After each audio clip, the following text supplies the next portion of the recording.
Hi, this is Joe Tait, and you're listening to the Sports Fix.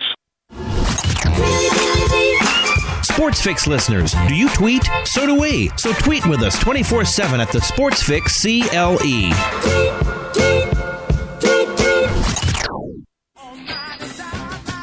Business owners and professionals, do you want to take your business, your product, your team, your event to the next level? You want to advertise right here with the Sports Fix. Our listeners are among the most loyal listeners, terrestrial or internet. The Sports Fix universe is not only the radio show, but tens of thousands of fans on Facebook and Twitter. Email me, Jerry Myers, thesportsfix at AOL.com. That's thesportsfix at AOL.com. And let me help you swing for the fences and hit it out of the park right here on the Sports Fix.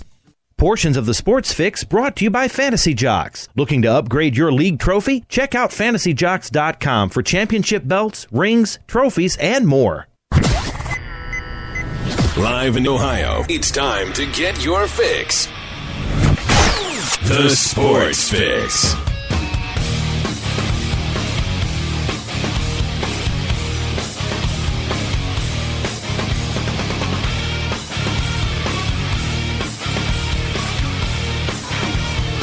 And away we go. Welcome in, everybody. Off and running with today's edition, Tuesday edition of the Sports Fix. You know what? We're going to practice, actually, for, I'm going to say the curse of death here. It's a jam-packed, ultra-fast, rapid-fire edition of the Sports Fix today. And why I say that is we're going to practice for the summer. You know how them Indians love to do it to us, get an early game today. We're going to try to get out of here, get you out of here, the live audience anyway, as early as possible. Enjoy some afternoon baseball here. As I said, practice run for the summer here, but we've still got a lot to cram in to a compact period of time, so let's get rolling. Let's get to doing it, man. Are you ready or what? Welcome in, you guys, to the Sports Fix here. J-Rocc, Jerry Myers with you, the big daddy on the microphone, off and running with this thing that we call the Sports Fix, each and every day, live at noon, right here across the Sports Fix radio network. Maybe that means you're listening live on TuneIn, on TuneIn's radio app worldwide, on Spreaker and Mixlr, and their digital and mobile applications.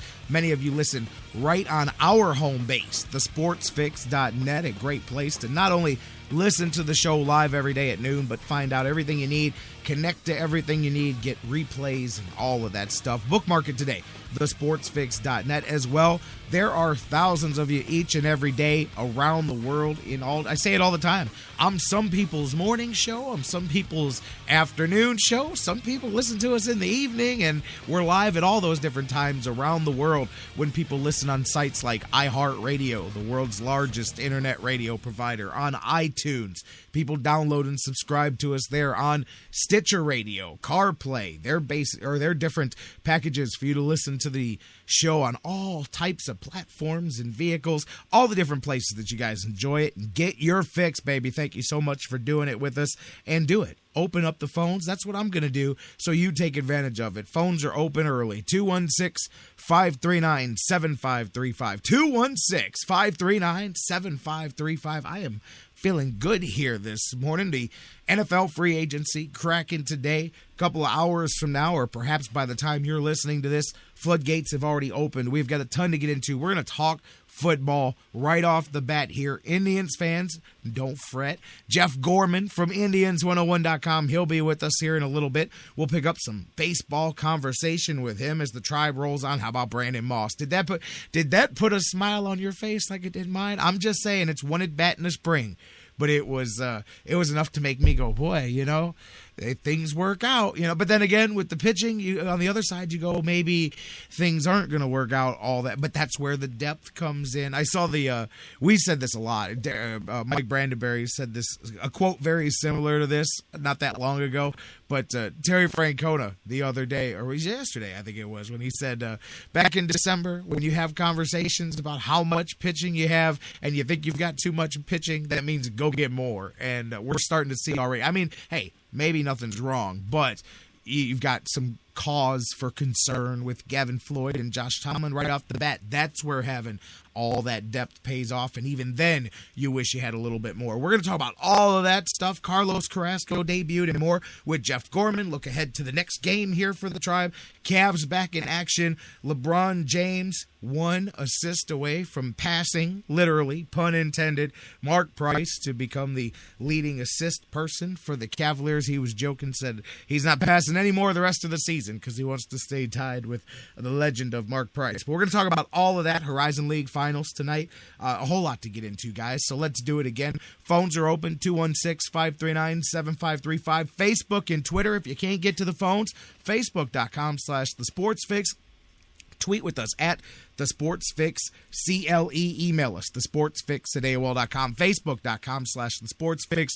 Tweet with us at The Sports Fix CLE. Email us, thesportsfix@AOL.com. Right off the bat, talking a little bit about the Browns here. They signed Brian Hartline. Word comes out, 2 years, $6 million contract. We talked about it last week. I'm all good with that. I'm not in any way in a group of people going, oh, this is that, and the other thing. Hey, to me, Brian Hartline, number one, the kid's 26 years old, so he's definitely not on the downside of anything. I truly do believe, I think it's really obvious, the cut back in his production. And listen, I'm not saying Brian Hartline's a 100 reception, guy or anything like that, although if he was the focal point, he could do very well. But that being said, his role in the offense was completely eliminated for the most part. I mean, he was a backup. He was, last season, his production cut in half, and his availability was cut more than in half. So, I do believe he'll do reasonably well. I think he's in,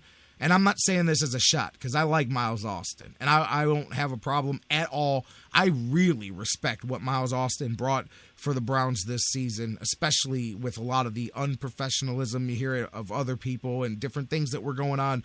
Hey, Miles Austin, man, he sets a good example for guys. And but I think Brian Hartline's kind of an upgraded version of that because he's got a little more in the tank than Miles Austin. A lot more, I think, in the tank. Now, how much that is, I don't know. What would make me feel better than that is the backside. And I think it was about 4 or 5 days ago when we were talking, I said, hey, if the Browns can come with a combination here into training camp of Brian Hartline, Cecil Shorts, a draft pick, and the guys that you've got, hey, man, I think that's a decent group that you're bringing into camp there when you combine the few decent receivers that you have and you influx those guys. Well, word is that Shorts is talking to the Browns and that has at least picked up some steam. So think about that, you guys. That could kind of be that scenario that I said I would be good with. Again, it's not John Taylor and Jerry Rice, but hey, I'll take Cecil Short, because what would that be? You would have to figure coming into camp, you would have I mean, even without Shorts, if you drafted, say, a Parker or a Cooper or White, one of those guys, one of the main guys, get one of those first round wide receivers. Boom, that's your draft pick. Bring in Hartline, Shorts. I mean, those three, plus you got Hawkins. That's your main grouping of 4. Taylor Gabriel, Travis Benjamin, obviously other names trying to get themselves in there, but now you've got a much different core. You've got more experience there, and there's some of the veteran guys out there. By the way, speaking of, Browns fans can forget. Remember the other day when we were talking about Andre Johnson? I said, man, if nobody makes a trade for him in 2 or 3 days, he gets cut loose. They were just trying to get a deal for him. But I'll tell you what, how about the Indianapolis Colts? Word is coming out now. This is not anything official or anything, but the word that we're starting to hear is that Andre Johnson, who was released by the Houston Texans, and Frank Gore, who is a free agent from San Francisco, who was expected to sign with Philadelphia. Word over the weekend was Frank Gore was going to Philly and playing for the Eagles. Apparently, a change of heart now up in the air. He started reconsidering the Colts. There's words coming out this morning that Andre Johnson tweeted or texted somebody that let it be known he was on his way to Indy on a private jet to talk to the Colts, and that he had made it known to people that him and Gore had spoke to each other and were going to Super Cop up together, package this thing up together to the Colts. That could, number one, Andre Johnson, whatever he's got left in the tank, there that replaces perhaps, with the parting of ways of Reggie Wayne there, adds another weapon at wide receiver. But and that's a different type of system. You're in a dome. There's a lot of things that that could work for an older wide receiver there. But Gore, and I didn't think Gore was done either. Some people do. I know that San Francisco. We talked yesterday with Dan Wismar, having Carlos Hyde in the kind of in the backup position there, ready to go, makes it easier to do that. Even though, I think Frank Gore still got some stuff, but you see the issues there. I mean, obviously Trent Richardson didn't get it done, and so that could be an interesting deal there with it coming down. But there's other veteran wide receivers. That's why I brought up Andre Johnson. There's a few other guys like that out here. Stevie Johnson was a name that was out there. A couple of other guys that the Browns could also kick the tires on here as things go, especially once the market starts to come off on some of these other guys. And that's what they're doing. I mean, you can see clearly the Browns are identifying the players that they want going after. I'm not going to sit here first, guys. I will not sit here and just rail the Browns for not signing every free agent out there, because it's not fantasy football, and guys do have to remember that. Now, that's different than not taking guys when you need them and they're there and the fit is right. I mean, now there's reason to get on for certain things, but you can't just go, because some Browns fans just hitting me up, wow, the Browns have all this money and all these players are signing elsewhere. The first day or two of free agency is the riskiest place to grab guys, because for every guy that still has a lot of mojo left in the tank, man, and gets that big money deal, you have tons of guys that they may still have a good season left in them, or a strong season or two, but they're mostly getting paid for past performance instead of future. I mean, that's the risk that teams take. That's why teams have, that's why that age mark around 30 becomes such a cutoff point for guys, because then you start looking at throwing assets to the past instead of developing them towards the future. But anyways, I'm not pillaring the Browns for not throwing every penny out there just to spend. That said, when there's money out there to be spent, and then, of course, obviously, you go. And I thought Hartline fit well for what was available out there. He was definitely, say what you want about him, of the wide receivers available in free agency, he was in the upper crust of what was out there. So they had to go get one of those guys, had to.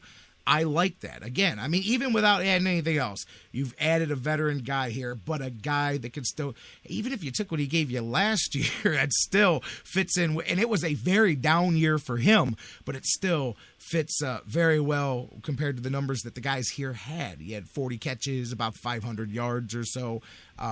But here's the difference. The previous two seasons, he had been targeted about 130 times on average. Last year, 63, so less than half. He was targeted about 45% of the time that he was targeted the season before. So his drop off is much more to speak towards his role in the offense. Again, I'm not telling you that they signed Jerry Rice, but I think you guys will be happy with Brian Hartline with what he does here this season. Now, what do the Browns complement on top of that and add to that? Like I said, and that's where you've got a lot of different things. Add one of these top guys, and you got to add one of the top upper crust wide receivers in the draft, and then another free agent here. And Shorts would be a guy, man. He can, he's not going to shred the top off of a defense, but he can get over the top. He can be a deep threat. There's a lot of things that you can do there. So let's see where the Browns go next with that, as some of these other, especially as the big tickets and the older guys fall off the board. There's going to be a lot of options available here for teams that sit here and calculate right, but then strike. Calculating is fine. Then strike. It doesn't do the Cobra any good if he calculates all day and never strikes. But anyways, the other big thing here, and I'm going to open up the phones here. I've got guys calling in. The other big thing, rumors galore that the Browns are reaching out to Darrelle Revis. Revis Island. He enjoyed his time, and he had some of his best success when he played for Mike Pettin over there with the Jets. You guys know that. There's supposedly, and now I will say this, for there to be more than talk, I'll give you this. Joe Hayden, about an hour before we went on the air, not even, about 45 minutes ago, tweeted, if this happens, there'll be islands all over the place. So for Joe Hayden to acknowledge it means that there is at least some smoke to the fire, that the Browns are at least making some calls. Revis, the Patriots declined his $20 million option. So Darrelle Revis set to get out here and set the market. And, the Browns as it is are potentially facing the loss of Buster Skrine here. Speaking of, Buster Skrine is talking to the Jets. The Jets also interested in bringing Revis back there. Remember, they're getting investigated now, by the way, for tampering, for talking about him earlier in the last season. But I was talking to some people before the show. I don't know. I mean, that's a hefty price tag. I mean, to get Revis, that's going to be $40 million for sure, guarantee. I mean, look, I'm not crying for Jimmy Haslam's bank account. Go spend it. But, boy, you got to think, if the Browns were to make a bold move like that, you would have to say that would be the best, or would be right up there with the best 1-2 combination currently in football. Depending on who signs where here at the beginning of free agency, you may end up with some other combinations. But, man, that's going to be right up there. And all of a sudden, man, that would I guess the best way to sum it up, and I have no idea who tweeted this, but I saw something to this effect earlier, was the Browns' new philosophy for 2015-2016. We can't score, but doggone it, now you can't either. And that may have to be the philosophy with Josh McCown at quarterback, is, you know what? We acknowledge the fact that we're not going to score a whole lot of points. But that being said, you're not going to score a whole lot of points either. That may be the way to go about it. But I don't know how much truth, smoke, meat there is to this. Of course the Browns would do their due diligence. I think any team that is, smart, that is, especially that has that level of money to spend, there's only a few teams that would be able to go out there and make that move. Hey, if you do, that's a big move. And on defense, I'll tell you, that would throw you back to the days of, I don't know, blasphemy here, but, you're talking Dixon and Minifield, man, when you truly had two guys back there who each could handle their own half of the field, man. It would become a lot more difficult for a team, especially you add a pass rush to that, man. Browns defense would get very difficult for teams to deal with right there, man. Speaking of the pass rush, look, deja vu. Yesterday, I was talking to Dan. You guys, we were talking to Dan Wismar, and I mentioned Jabal Sheard, another guy talking about the Browns here. And I said, boy, you know what would be the perfect team for him would be the New England Patriots. And I'm telling you, last night I was talking to a national guy. We were texting back and forth about some of the free agent stuff, and I said, what do you think about Jabal Sheard? And the first thing he said is, that's a Patriot if I've ever seen one. And I said, man, that's what I'm saying, brother. I'm telling you, he totally would fit. They love the versatility at linebacker. They substitute. I think I saw they substitute 75% of the time at the linebacker position. So Jabal Sheard is right up Bill Belichick's alley, man. And I think that, you talk about Trent Cole. And, he had, 14 and a half sacks the last couple of seasons. And I go, that's great. But you've got your own guy, Jabal Sheard, who's got 21 sacks in nearly the same amount of time. And so sometimes it feels like you're okay. When you sign free agents, you're getting a little ahead of yourself, and then sometimes you're just plugging holes to replace the guys that's left. I can't stand that. I can't stand that we got one guy goes, so we're going to replace him with somebody else. That's great that the guy you got is good, but all you did was fill the hole, not added to it, man. I would love for them to find a way, not only just to keep Jabal Sheard, but to use him. Use him. Don't just keep him. Don't just find a spot for him. Forget that 1B linebacker stuff. I really do. I like the game of Jabal Sheard. But anyways, that was very funny. The first thing he said was, that's a Patriot if I've ever seen one. I said, right? So anyways, we're talking about all this, and there's tons more. We hit on some of the big stuff yesterday. I mean, when 4 o'clock hits today, that's when, boom, boom, boom, you're really going to start seeing these things fly off the board. Some other things, speaking of Browns guys out there in free agency, I'm hearing a lot of whispers in the wind of Seattle and Jordan Cameron in the same sentence there. That fits a need for him and gets Cameron out to the not only to a winning program, but out to the West Coast where he wants to get out there. And, of course, don't forget, he happens to have the guy he played college football for is also out there. So you've got a lot of things there, man. That's something else to keep in mind. Another guy but you know what? There's been several places that I've seen Jordan Cameron's name attached, but keep that one in mind. I'm going to go to the phones here, see what you guys want to say. Let's talk a little free agency, NFL, Browns free agency, and more. Revis Island to Cleveland. Is that a fairy tale or is that a possibility? I don't know. Let's talk about it. Caller, you're up on the Sports Fix. J-Rocc Daddy, it's LG. LG, baby, what's happening, my man? Well, I got to tell you, J-Rocc Daddy, all this talk about Revis coming to Cleveland, I mean, that would be a dream set of cornerbacks, and you're right. I mean, about very all the way back unlikely. to the, Let's be real. to the Very original unlikely. Dogs. But very unlikely. But like you said, it's like the Dogs. It does give you something to go, wow, that would be good. But it's very unlikely, you know. Problem is, they're not gonna pay Revis that kind of money. I just can't see Jimmy Haslam parting ways with that kind of a paycheck for one guy.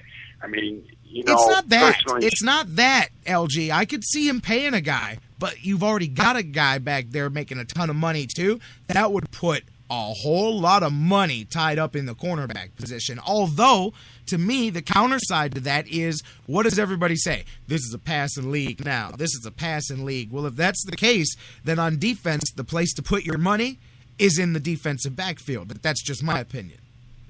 well, you're right. It is a passing league, and you're right. You definitely need a set of corners that can get the job done. And I'm not giving up on Buster Skrine yet. And what I want to tell you, this is a guy that continues to show signs of improvement each and every season. And, you know, my personal opinion is you get good teamwork from good team play from continuity. You get good teamwork from good team play by keeping the same people as long as you can possibly keep them back there to, you know, all other 8 teams that are interested in Buster Skrine can't be completely wrong, J-Rocc Daddy. You know, you got Sean Gibson at safety. This guy's rock solid. He's a young guy. He had I don't think they're going to lose Gibson. Last year. I think they did a good job protecting themselves. They could have went with the first-round tender. They did tender him with the second-round tender yesterday for Gibson. Right.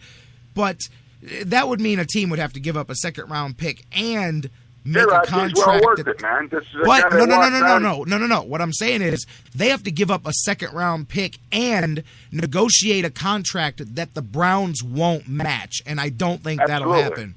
The Browns will match anything on Tayshaun Gibson. All depends how hungry somebody is for an outstanding football player. That plays Gibson, I don't worry about. Skrine, I do think there's a very real possibility that Skrine ends up somewhere else. And I think he's going to get more money than people think. He was probably, before free agency started, Skrine was probably looking at about about a $7 million payday. I would say it's easily gone up to about $8 million a year right now, and he could be up in that $8.5 million range by the time this thing is done. Yeah, I mean, the guy's definitely an improvement compared to where he was when he started out. I got to tell you, J-Rocc Daddy, bringing in Brian Hartline was a decent move for the Cleveland Browns. I'm not going to call it a great move. Yeah, I like it. It's not earth-shattering. You didn't bring in Jerry Rice. Move, and the reason I'm saying it would be a much better move had we had a quarterback back there that we could count on. And right now, yes, we can't even say we have a quarterback that we can count on with the Cleveland Browns. Now let me run something by you, J-Rocc Daddy. Run it by me, baby. I ran into a guy 2 days ago.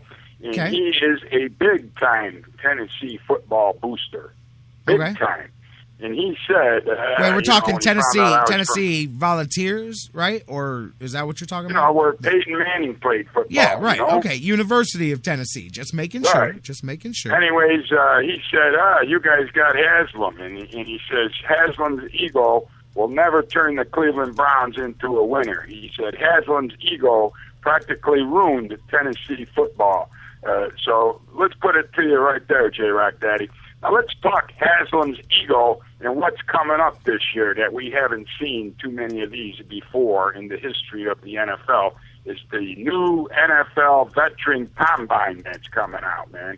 Now you think Haslam was quick to take Johnny Football to sell some jerseys. How about the talk of Tim Tebow coming out to try out in this new NFL veteran combine?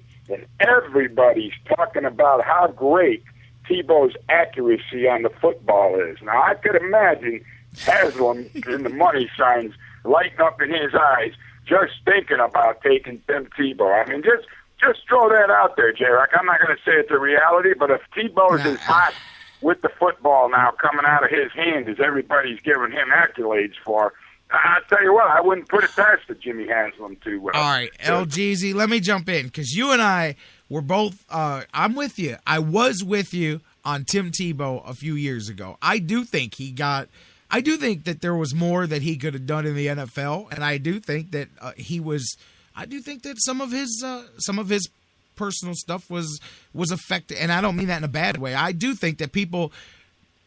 What's the best thing I could say? I don't know. Anyways. You know what? Richard Sherman. Hang on, LG. Hang on, LG. Bro, I wasn't done. I was talking. Can I finish, my friend? Can I finish? Go ahead. No, man. I do think I'm kidding, man. I'm messing with you, brother. I do think that, Richard Sherman can stand in front of the world and tell everybody he's the greatest cornerback all time. But, Tim Tebow stands there and says, give the power to God. All of a sudden, people got a problem with Tim Tebow. Kind of like the problem people all of a sudden got with Russell Wilson, I mean, that stuff bothers me. That being said, bro, 2009, 2010, 2011, that's not 2015. And I don't care how good Tim Tebow looks at the camp and the combine and all of that. Brother's been out of football for a few years now, and I don't know that I'm interested in going that route at all, other than raising a circus. Now, you have a good point. You have a good point. I'm going there about the circus because it would create another. Could you imagine the stories that people could write about a training camp with Tim Tebow and Johnny Manziel in the same training camp? Oh my goodness, that would be the devil on one shoulder and angel on the other type of stuff. You know what I mean? That would be a story writer's dream right there, is to have that training camp together. But I'm not big on Tim Tebow. All I'm saying, J-Rocc, let me make this statement. All I'm saying is if we both agreed that Jimmy Haslam brought in Johnny Manziel to sell more merchandise, and especially last year when there was another home game left and that was it for the rest of the season, and the big rush to put this unready quarterback on the field to make an idiot out of the guy, even worse than we already thought he was going to look like because he wasn't ready. Just to put the butts in the seat, to sell more merchandise, to sell that, but resist the opportunity. I don't know, man. I hear you, and that's something to keep an eye on. But you know what? Forget about quarterback for a minute, real quick, before we move on. Of these guys, we've been tossing these names out there. Brian Hartline. J-Rocc, what else do you want to see the Browns do before we wrap this up? Let me just make one more Tebow comment. It wasn't so much that the Tebow was praising God as much as he was. That what it is the NFL doesn't want any single entity being bigger than them, and that's what Tebow was a threat to be, bigger than the NFL itself, because Tebow Maniac was running rampant. That wasn't it. No, I disagree. The biggest problem with Tim Tebow that most people had is they didn't think he was that good of a quarterback, or they didn't like his religious overtones and his blatant use of his beliefs in his religion, which I had zero problem with. I do think that is very much held against him by some people, but there's a lot of other people that just think he's not any good. There's a lot of people that just think Tim Tebow is not any good. I'm in the camp that even if I did think he was good, I don't think he's any good in 2015, and I don't want nothing to do with him, so we'll just end that conversation for now. Is there anybody sitting out here right now that you realistically think is in the Browns' radar in the next couple of days here? Well, J-Rocc, bringing in Hartline surprised me, strictly because, this is a guy that was very active with the Tannehill down there in Miami, and we don't have a Tannehill here on the Cleveland Browns. So my thing is we still need a quarterback. Now, let me say something real quick. Now, I'm just going to say this, and this is all I'm going to say. You guys know I don't like that the Browns chose Josh McCown over Brian Hoyer. That's done and said. I'm not going to repeat that again. That being said, McCown's completion percentage is high enough that if you get him a couple of guys that can catch the ball around him, you can at least cobble together a competent offense. That's all I'm going to say, and that's not the same as a good offense. It's cobbling together a competent offense that can work together. And hey, listen, say what you want, LG, but it's not like the offense was overflowing with talent last year and everybody raved about what Shanahan did with mixed match pieces and all of that stuff. So you can take lesser talent and assimilate them into a decent offense. If the Browns' defense is good enough, like I said. Absolutely, no doubt about it, J-Rocc. I'd like to see us get another receiver that Hartline, I think, is going to be a guy that you can count on. I mean, the guy had over 2 seasons with over 1,000 yards receiving. Yes, sir. Like you said earlier in the show, he's like a Brian Brennan type. You know what I mean? He's like I see him as a Brian Brennan type, and I don't mean that in any type of stereotype. That, I mean, the last guy we brought in from Miami, the guy that got arrested at the airport and everything else, that lost his mind, he was supposed to be a big-time third-down possession receiver. Come on, he let us down big time. I'm hoping, yeah, well, that's way different. Hartline doesn't follow suit. But, yeah, Hartline's a different receiver. I still think we need a quarterback that's going to be a solid decision maker. Sure, you might have a completion I agree, percentage. but that quarterback's not there, brother. Well, that quarterback's not there right now. That's a missing link, and I still go back to what we talked about a couple of weeks ago, the last time I was on the Sports Fix show, and the need to bring in some more offensive linemen. Now, whether we're going to find one in free agency or whether we're going to find one pulling off a trade or we're going to find one in the draft, we still need to put some depth on that offensive line, because whoever the Browns have under center is going to need some protection, J-Rocc. And I know we got a Pro Bowler in Joe Thomas, but let's be realistic. This Joe Thomas was making sloppy mistakes out there on the football field last year. His time is running out. We're going to have to sincerely consider, Alex Mack's coming back from a broken leg, J-Rocc, Daddy. That's some inactivity on his part. The let me stop you right there. Forget Alex Mack coming back from Let me jump in. Forget Alex Mack coming back from a broken leg. I'm just going to douse a little bit of water on the Browns fans as if they have anything to be excited about anyway. But just keep in mind that depending on how this season goes, and I don't just mean wins and losses, I mean the whole deal. Alex Mack can get out of this thing next year. Alex Mack, remember, he left himself a way out of this thing where the Browns couldn't trap him back in if it was to go that way. Now, of course, when he signed the deal, the thought was in 2 years the Browns would be in a decent place and then everything would go forward. But there's that as well, because you could, if you don't have, and I don't just mean, again, wins and losses, if I'll say it, if Alex Mack does not come out of this season feeling like, hey, we're moving in the right direction, you're going to have to replace the key on your offensive line, and that's your center. And replacing that in mid-motion is not necessarily the best thing to do for an offensive line. So that's for the future. But I'm with you. I don't think they signed in free agency, brother. Although they did re-sign Ryan Seymour yesterday. And I like Seymour. I think he can develop. I like developing guys through your system. But go look at, and we're going to talk about it in the next few weeks as we head towards the draft. Look at some of these guys, the offensive linemen, especially the offensive tackles that are coming in. And I don't just mean the top couple. There's some good depth on the offensive line in this draft. And I like Bitonio, and they found him. So I do believe, if nothing else, they're going to pull a good offensive lineman or two out of this draft, because there's some good ones out there. If you go look, there is a handful of really good middle round candidates there that can come in and be good offensive linemen in the NFL. So I think that's where they go. And the need is there, J-Rocc. A lot of people want to see a big playmaker brought in or somebody that's flashy. You're not going to develop any flashiness with your offense if you can't keep the quarterback upright. Absolutely. And plus, with McCown or Manziel at quarterback, you're going to need to protect them as much as possible. And there you go. So, LG, my friend, anything else before we go? Well, people are still talking Manziel, but I got to tell you something, J-Rocc, Daddy. We're not even sure what this guy's attitude is going to be heading out of rehab. Hopefully, it's a whole lot better than it was. I'm not talking about it. I mean, that's number one. Number two, talking about the offensive line, and the defense is in the NFL. I mean, the Browns are doing it right now. They're bolstering a defense that hopefully is going going to be able to get to the passer. It's going to be able to stop the pass. When you got guys covered downfield, just suppose we had Hayden and Revis. Who cares? Who cares who we got back there? But I'm saying you got Gibson, you got Hayden. Even with Buster Screen, there's times where that quarterback needs time for that receiver to get open because these guys are covering those guys so good.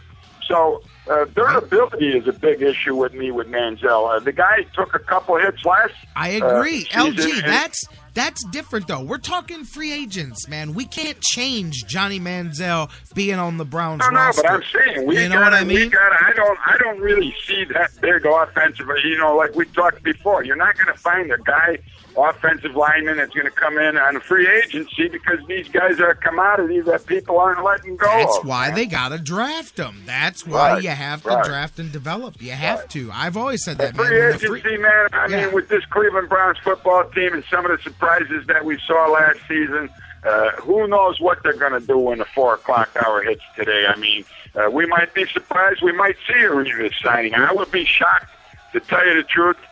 I would really, really, really, really be shocked. I got to tell you one thing right now. If they do sign a guy like Revis, that puts more faith in Mike Pettin being in control of his situation with more power than I thought he was going to have. Well, I'm just going to say this. If that comes to fruition. I'm going to say this about Revis to end our conversation, and it's the opposite of what you said at the beginning. If Revis does not come here, it won't be because the Browns wouldn't write the check, because I honestly don't believe that would be the reason he wouldn't come here, because if he can get the same money somewhere else, he may choose not to play here, and that would be why. And the only reason that I even think there's any possibility that there's even a conversation going on is because Joe Hayden acknowledged it a little bit ago, and at least at that point you know that he probably made a phone call to Bria and said, hey, if you can make this happen, make it happen, So, and I can definitely see Mike Pettin having some wet dreams about the possibility of putting those two back in the backfield.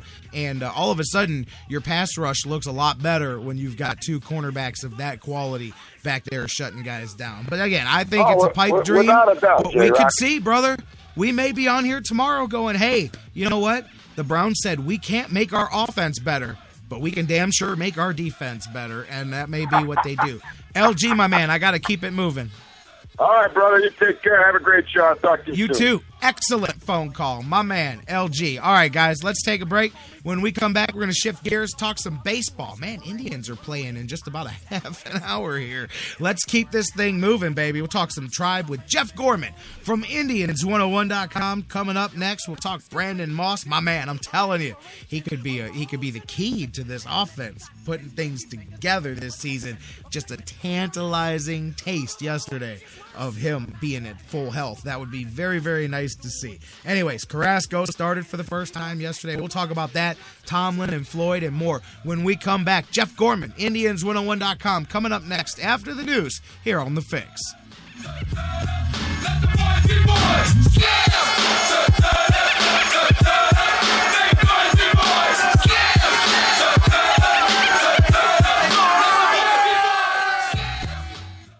The Sports Fix, the show that asks the question, what you talking about, Lou? What you talking about, Lou? What you talking about? What you talking about? What you talking about, Lou? What you talking about? What you talking about, Lou? What you talking about? What you talking about, Lou? We'll be right back.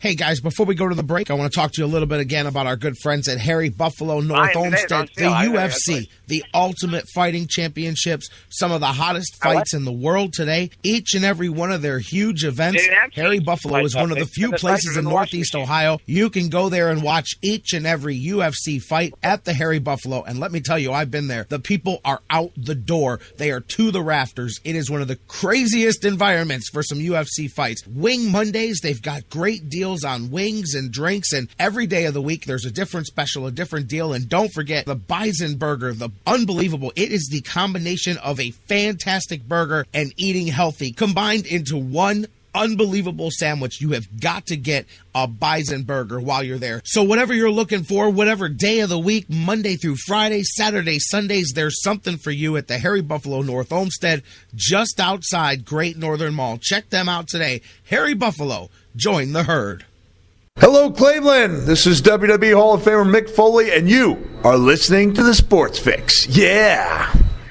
I'm Little Teapot, short and stout. Here is my handle, and here is my spout. No, Dad, like this. When I get all steamed up, then I shout, tip me over and pour me out.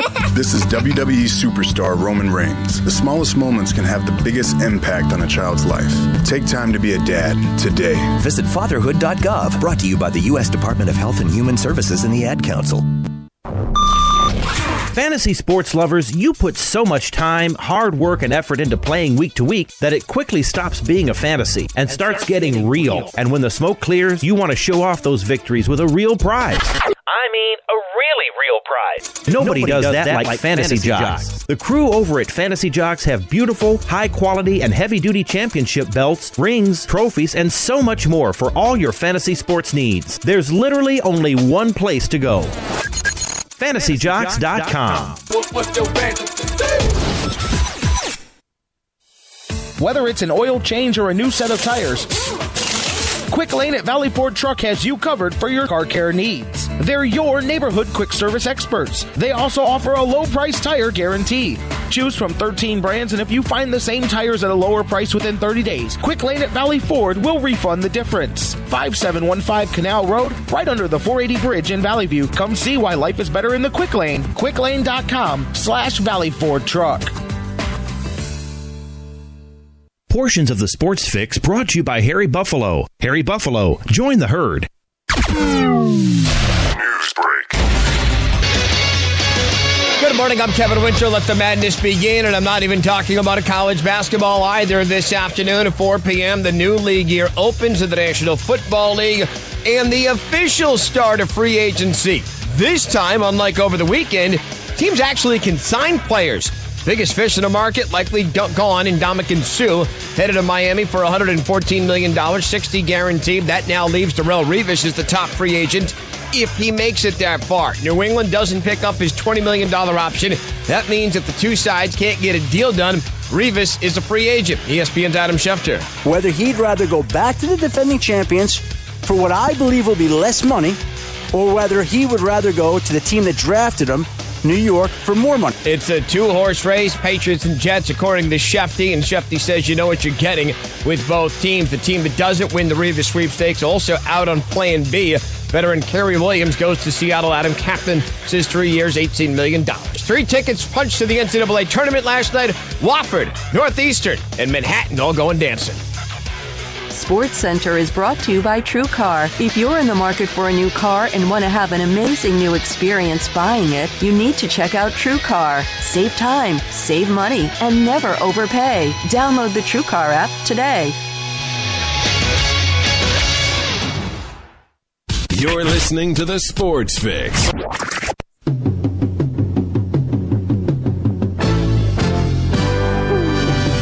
Indian fever. Fire with everyone. Welcome back to the Sports Fix, live here across the Sports Fix Radio Network. J-Rocc back with you here, rolling on. Going to talk some Tribe here in just a minute. Real quick, capping off what we were just talking about. I mean, we kind of already confirmed this and talked about it, but a couple of Browns-related free agency things that just happened in the last couple of moments. What we knew already happened has been confirmed. Brian Hoyer indeed putting pen to paper on a contract with the Houston Texans. Hoyer will be in the quarterback mix down in Houston. How did we get their hometown quarterback and they got ours? Can we just trade them up like that? I mean, obviously it didn't work that way, but how ironic that we've got the Texas guy and they've got the Cleveland guy. Anyways, another guy we mentioned in the last segment, Trent Cole, not coming to the Browns. He did visit here, stayed for a couple of days. Trent Cole also going to join the Colts, although there's multiple rumors out there when it comes to that. Pat McManaman and a few other people confirmed that Cole was joining the Colts Adam Kaplan, however, says he does not yet have a deal, and he is still negotiating with several teams. So that's where having that couple days to play with really pays off for these guys, because once they get word out, then somebody else comes in before 4 o'clock and drops in another offer, and all of a sudden things change. But, man, that could be 3 of them there, because Gore confirmed just a few moments ago he has indeed changed his mind. Frank Gore's going to the Colts. He'll be one of the guys to solve their running back problem. Looks like Andre Johnson's going to go to the Colts. The Colts are loading up for a run, but are they going to be like Philly a couple years ago? Remember the dream team that they put together? I don't know, but Trent Cole may be the latest one there to join up. Super cop up together in Indy. All right, we'll talk some more about that, but Hoyer, done deal. Going to Houston. Going to join Mallett there. One of those two will be quarterback in the Houston Texans next season. No money announced. I'll be interested to see what he got, because Mallett got 2 years, $7 million, and only 1.7 of that was guaranteed. So let's see what kind of deal Hoyer got. I would assume it's going to be higher than that, because he had multiple suitors and there was no market really out there for Mallett. So I think his will come in more in the range of, maybe around 3 years, I don't know, 10, 12 million, probably 5 or so guaranteed, maybe something like that. We'll see. Anyways, we'll talk some more about that in a little bit. Let's talk some baseball with Jeff Gorman from Indians101.com. Tribe continuing the spring here, getting ready to play early baseball yesterday. Saw a couple guys for the first time. Carlos Carrasco, Brandon Moss. Brandon Moss introduced himself to the Tribe Nation with a rocket shot yesterday. First home run of the spring in his 3rd at bat. Let's pick up there. Jeff Gorman, how you doing, my man? I'm doing great, J-Rocc. It's nice to have some real baseball, even though it doesn't count, right. Playing baseball against other teams, and a couple of little results to talk about so we can kind of see where things are starting to go.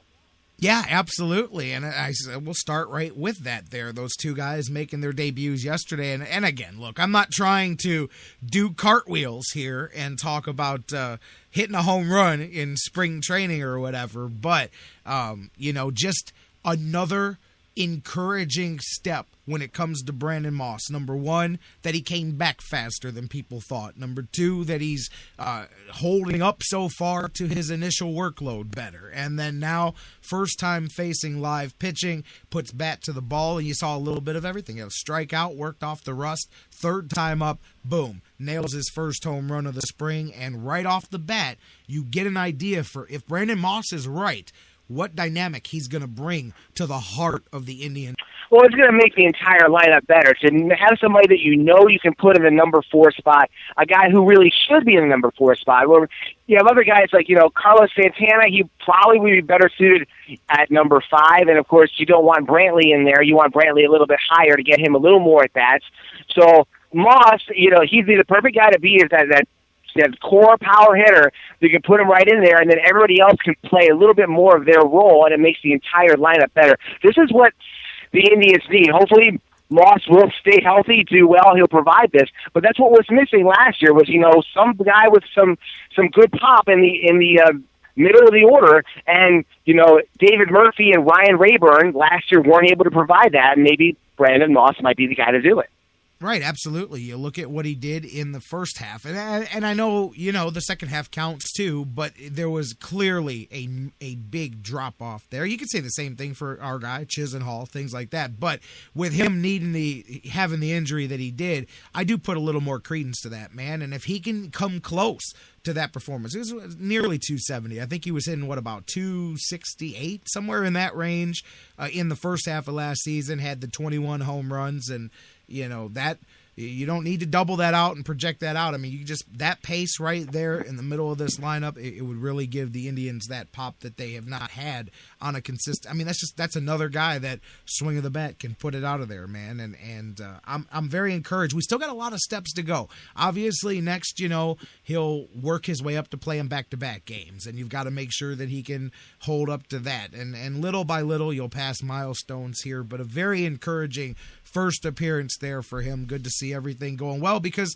the flip side is what we're seeing on the pitching side. Let's talk a little negative there, as too early to really go crazy, but always a breath taken and a little held in when you talk about MRIs early in the spring. Gavin Floyd, some concerns with him. I got more concerned when I heard Terry Francona say it's multiple spots in the arm that are giving Gavin Floyd trouble. That kind of scared me a bit because now we could have different things at play. So I'm be very interested to see where things go with him. But, Josh Tomlin now experiencing some difficulty as well. Early spring, it's cool. It's nothing to go crazy about, but that's why you're glad you've got a dozen pitchers fighting there at the bottom of that thing because you're going to need all of them before you're done. Yes, you definitely need all of them, but that's really concerning as far as Gavin Floyd because you look at, well, how can this team get better? How can this team overcome the Royals, overcome the Tigers? And, we didn't break the bank and go out and sign a whole lot of guys. We signed Moss and Floyd. So we need those two to produce to give us that boost, of course, staying within our economic parameters, to be able to, get some headway and to be able to capitalize on the rest of this team, which is a very good, solid team, especially with the pitching. If we can get, a little more stability in the rotation to go with what Moss will hopefully give us on the power side, and to have Floyd already starting to have problems with his arm, oh boy, it really is kind of disheartening. I hope that the MRI comes back today nice and clean. Of course, if he still has multiple problems with his arm, that's not a good thing. But if we can get him solidly in the number 3 or number 4 spot, again, that's going to make the whole rest of the rotation better. Again, we've talked several times about how much we'd rather have Danny Salazar as a number 5 starter than a number 3 starter. For sure. And Tomlin, same thing there. He made an interesting statement about how if it had been later in camp, he would have pushed through it. And I'm like, that's a bad thing to hear because that means had you been a little closer to potentially losing your job, you may not tell anybody. And I get it. That's the thing players always fight is when to be honest about their injuries because you don't want to miss playing time. You don't want to. And Tomlin even said he had a hard time saying, hey, because I don't want to fall behind. I don't want everybody else to jump in front of me on this thing and then I lose my chance to make the team. But he went ahead and spoke up early. He's got tightness in the shoulder there. So, I think that it's the double whammy there too. And that's when I was talking about earlier when Terry Francona said, remember back in December when you say you got a lot of pitching, that's when I turn around and go, then that means we need even more. And then now you're seeing exactly why. He said when you have too much pitching, that means pick up the phone and go get some more. And you're already seeing it. Nothing to say that these guys aren't going to be just fine, but already some early caution there. And now that's where all these other names are going to be in the play here. You got McAllister and House and Salazar and the guys that nobody talks about like Bruce Chen and Sean Markham. So there's a lot of pieces and parts left up there in play. Carlos Carrasco started yesterday, first time there in the A game, and I think you saw a little bit of how he may fit right in there behind Corey Kluber and translate out this year. Floyd is a big piece, but the biggest piece of that pitching staff is Carrasco being able to continue what he did. What'd you think about? What'd you like about what he did first time out there? I think he did very well, and it's nice to see everybody saying that he looks good. He's got the same attitude. He has the same aggressive attitude. And he said, I saw what Corey Kluber did last year, and I tried to do what he did. Now, that's what you really like to see, is see somebody achieve some success, and then other people are modeling after them and achieving success, too. That is really, really good to see. So hopefully Carrasco can keep doing this, have a whole season of what we saw last year in the last 2 months, because obviously we want the whole starting lineup, the starting rotation to be sound, but if Kluber and Carrasco can really pitch at a very high level, just those first two, that really makes life a lot easier, and then you have a little bit of wiggle room if other people are performing too well. But that brings you to Trevor Bauer, who's going to be pitching today, and boy, if Bauer can just take that next step forward too, and especially if Floyd is going to have injury problems, and if we can have a somewhat solid top 3 of Kluber, Carrasco, and Bauer, that would really, really be helpful. And now they have a chance to make some noise.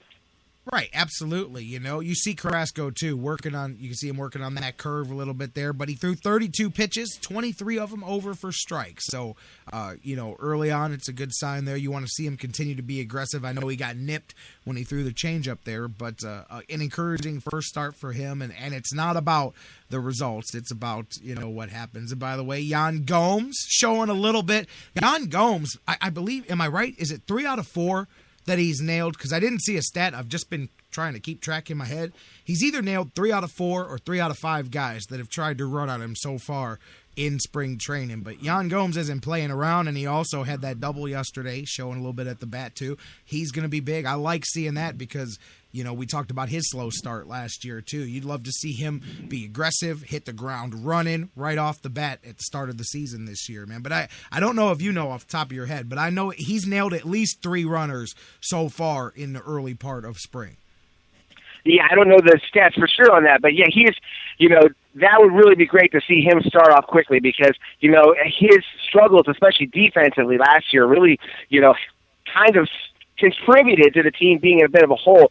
You know, since Gomes is really, you know, locked in as with the starting job and really established himself as one of the better catchers in the American League, you know, he's somebody that you could really see possibly having an all-star season. Even if he doesn't necessarily have to hit 300, but if he can hit solidly and, you know, throw runners out, and he seems to always have a knack of getting that timely hit when we need it, I think that Gomes could really, you know, possibly make the all-star team this year if everything goes well, as long as he stays healthy. I like what I see out of him.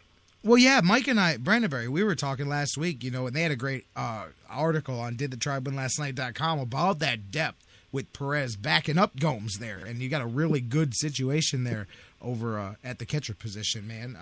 Jeff Gorman, Indians101.com, talking to us here on the Sports Fix. We've been talking about Indians spring training so far. You mentioned Trevor Bauer. He's going to be on the mound here today, and the Indians and the Cubs back at Goodyear doing the thing. A couple of other things, man, I've noticed, you know, we've been talking about. I don't know if you and I talked about it yet or not, but I've just been kind of weighing in with everybody on the Francisco Lindor thing. Everybody's got opinions. I mean, really, the Indians in such a good position when it comes to that young man there with that depth that they've got at the middle infield. Matter of fact, there was a good piece in the Plain Dealer, I think it was over the weekend, may have been yesterday, I don't know, but about just that, and even having Gonzalez coming up third horse behind the two that are already up there in the discussion. But we've been just bouncing around Lindor and what it would take for him to knock the doors off of things and come out of here making the team. So far, we've seen nothing but good things, you know. Even when he gets, you know, doesn't get a hit, he gets good wood on the ball. He's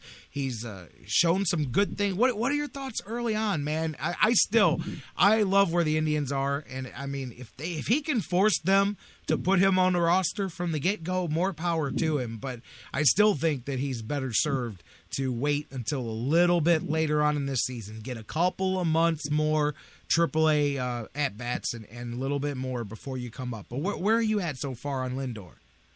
Well, I've been very happy with what I've seen out of him so far. But, yeah, I think really in a perfect world, if you can keep him at AAA for maybe just the first half of the season, just really make sure that he's up to speed as far as that level of pitching, that, you know, once it gets to January, I should say July, you know, if you bring him up around then, possibly around the trading deadline, then, you know, that's almost like, and then he's going to be ready to go. He's going to be ready to come up here and really stroke.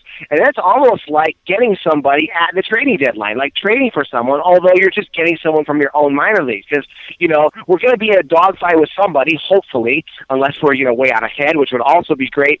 You know, we're going to need some kind of a boost to get down those last 3 months of the season. And if that boost can come from a good trade or two and possibly Lindor coming up, then you really got that fuel to get you going through the second half of the season. Because there's one thing the Indians really know from the past several seasons is you can't start slow, you can't end slow. You've got to have a good start and keep it going all the way through the finish, because you can't, you know, dig your hole like you did the last 2 years, and you have to hope we're in position where we can start very strongly if everybody stays healthy. And Lindor might be that kind of guy who could keep you going down the stretch. But like you said, I would like if he was just so amazing that he forced the Indians to put him on the opening day roster, because then you know he's really ready to go.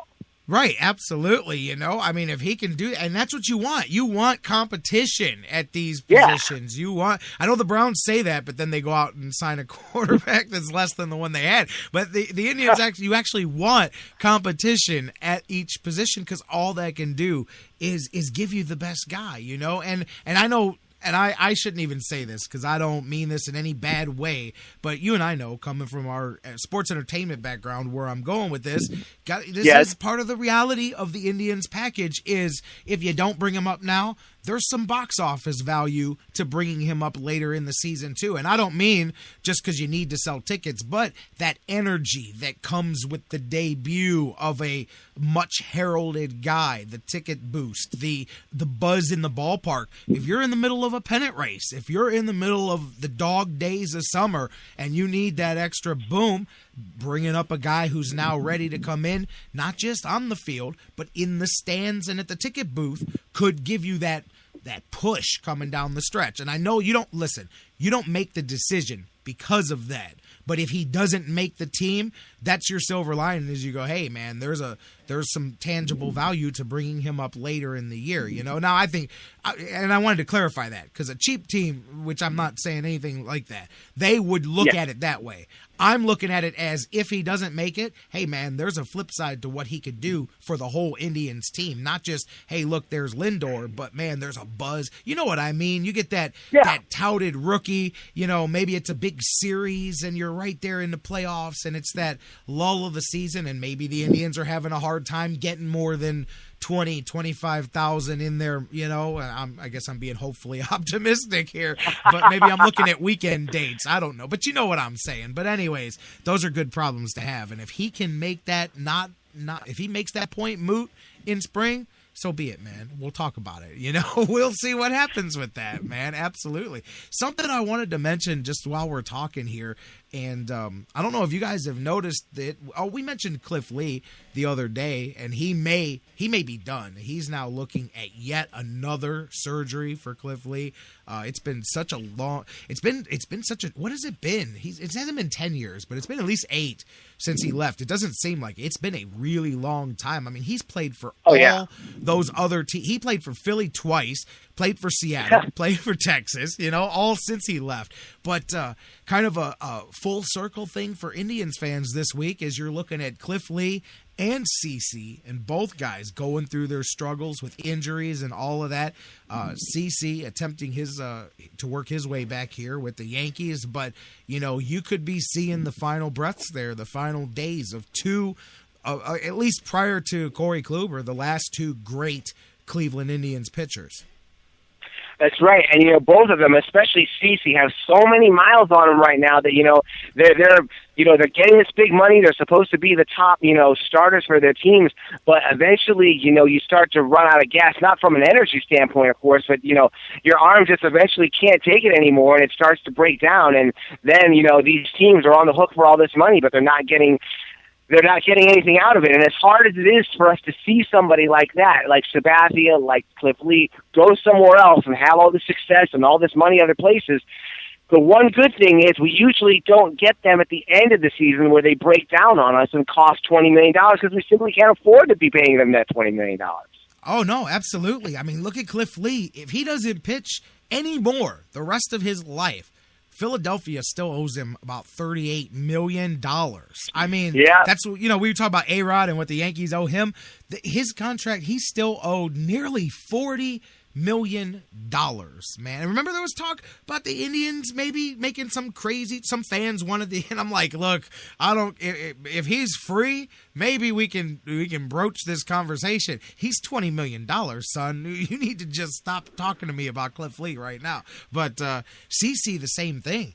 Dude, he's over $50 million that the Yankees still owe him, man. That's ridiculous, man. Now I think there's more of a chance that CeCe pitches again. I saw in the one article I was reading about him that he actually, all the years he tried to get his weight down some and battled his weight. Now he's going in the opposite direction because he lost some juice on his fastball. So now he thinks beefing up will help it. He's intentionally back over 300 pounds. He was down to, I think, close to 280 last year when he came into camp. And this year he came in over 300 again because he thought, and maybe he's right. Maybe that extra beef, gives you an extra mile or two on the fastball. But CeCe trying to figure it out. But either way, I just thought, man, right around the same time, both of those guys, you don't even realize how long it's been since they've been gone. When was CeCe traded out? He wasn't. They were both within a year or two of each other, right? It was kind of the late 2000s. 2008. CeCe was sent out, And then right. Cliff Lee left, what, was it a year later that he left in free agency?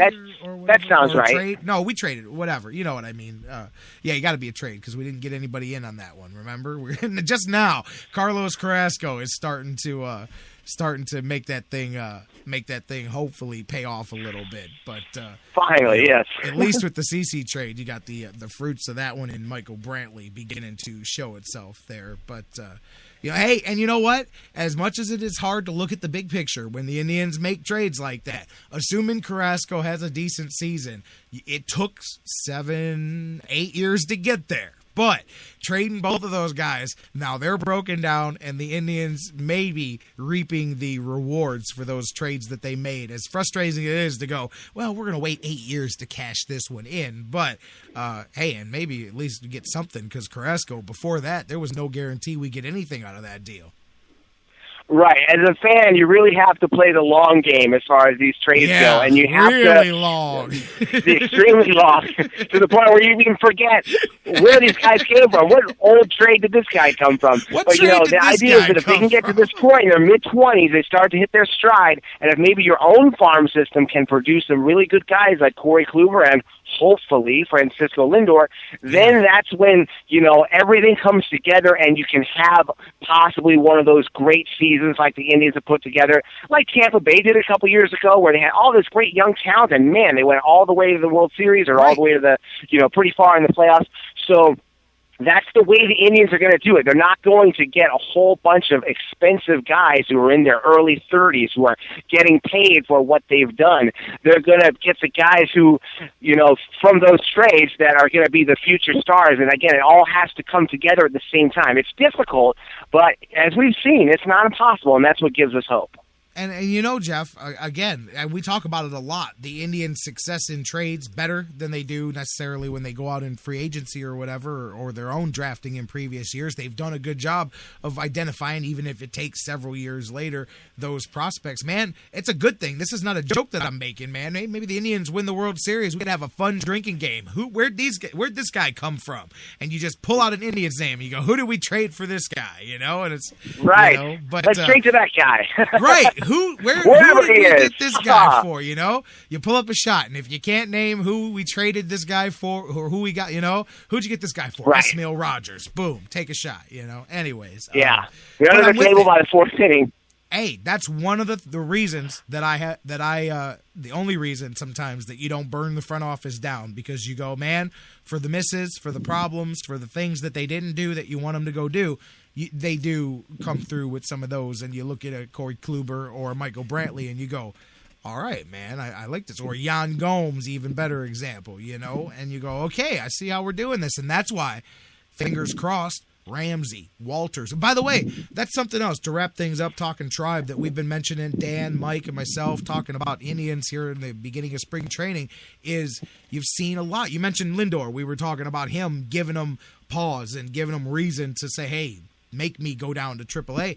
All of these young guys have had their moments so far in the spring, whether it's jacking a couple home runs or getting some good wood on the ball or playing some good glove work, whatever it is. We've seen all of the future Indians saying, hey, there's reason to have faith and believe that there's some good stuff here.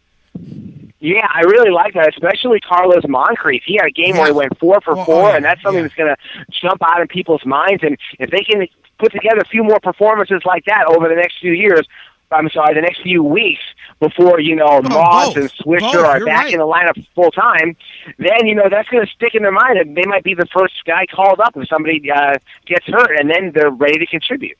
Right, and Walters. Dan Wismar mentioned him, and that's a guy that he's, there's a reason to be high on him. I don't know if it's this season or next, but once he develops into that utility player and then gets some pop, and then whether he finds a full-time position or not, I don't know, but there's so much that intrigues me about Walters. I remember us talking about it, and I know my man Bruce raging that day. We were talking, there was dozens of us sending messages and talking live on the air, that trade deadline day, and why did the Indians trade a shortstop for a worse shortstop? And that was honestly that was honestly at least 30 or 40% of the people that hit me up, that was the reaction, because they don't know. Not everybody goes and looks a guy up on Baseball Reference or goes and looks up some plays or looks up a scouting report. They'll see a headline that says Indians trade Cabrera for Washington infielder Walters, and they go, well, who's this guy? And you know what I mean? So, but I remember looking at some of those power numbers that he had, the potential, and going, oh, I don't know, man, but it's still better than nothing. But this may be better than nothing, And I think that's another one where we say, hey, by taking on a few extra bucks, they were able to get a much higher caliber prospect back in return. I like Ramsey too, but we've already kind of seen what Walters could do if he can turn it all into a package. Yeah, and you could already say that we won that trade because Cabrera only was with the Nationals for a couple of months, and now he's gone. He's gone to Tampa Bay. So we still have our guy from that trade, and the other team doesn't. So I could really see Walters possibly being the Mike Aviles of 2 years ago, where he just plays everywhere and contributes, where he's almost like a semi-starter. I mean, hopefully we won't need him. We won't have a lot of injuries where you have to keep putting Walters in there. But I was so impressed last year with how he was able to come up and stroke the ball. I think he had something like 5-6 home runs in his first month with the Indians, if I'm not mistaken. In the first month, yeah. He ended up with 7 total. Now, the strikeouts are a concern. But, yeah, he's definitely got some pop in that bat. You know what? As we wrap it up, you mentioned Asdrubal. What was I reading? I was reading a book of Cleveland Sports List. I don't remember what it was. Yeah, it was the Cleveland Sports List book I was reading the other day. And something about the 2007 Indians I was perusing across, and it was talking about Asdrubal, except this was a book that was written in like 2008. So, it's from then when it was fresh. And it was so funny to read the description of Asdrubal coming up and saving the day when, Josh Barfield was going to be the guy playing second there, and he kind of got relegated to a pinch hitter, a pinch runner pretty much. But listening to the terms and how they described, this young man with heart and courage and gamesmanship and skill and ability. No, it wasn't. They weren't blowing him up, but they were definitely.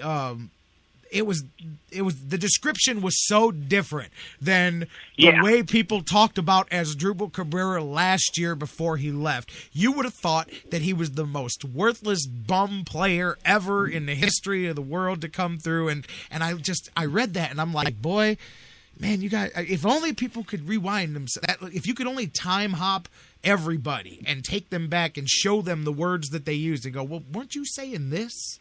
And I get it, you change your opinions, and I know that Asdrubal, he peaked and then he came down. But it was just so funny to look at the difference of in 2008, people looked at Asdrubal Cabrera as this young, very respectful, very full of heart, scrappy, great baseball player, the future, one of the future of the franchise, as he was described. And less than, 6 years, 7 years later, he's a bum that they can't get out of town fast enough. Hey, that's how it goes. You know what I'm saying. But, Asdrubal wasn't as bad as people say, even though I understand Asdrubal at the end wasn't at the beginning. But remember the beginning. It was so beautiful because Asdrubal came out of nowhere and really helped that push for that stretch run in 2007, man. Asdrubal made that happen as much as anybody else.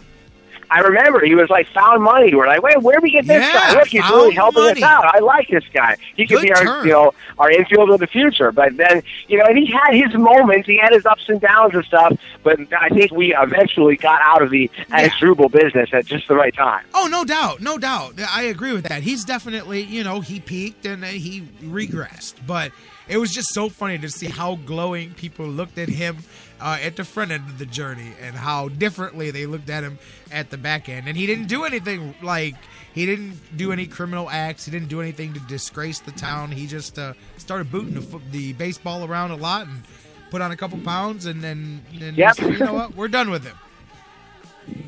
That's baseball, It's baseball, absolutely. Hey, man, it's spring training, although not for long. About 3.5 weeks left before this stuff starts counting for real. Still a lot of questions. Hopefully we get an answer on Gavin Floyd, as we were talking about. You and I will circle around at the end of the week. We'll talk some football. We'll see what else may have happened with the Cleveland Browns here in free agency around the NFL. It's going crazy, as you've heard here, and we'll talk some more about that on Friday as the first week of free agency wraps up. But until then, my man, enjoy some baseball. You working on anything this week for Indians101.com?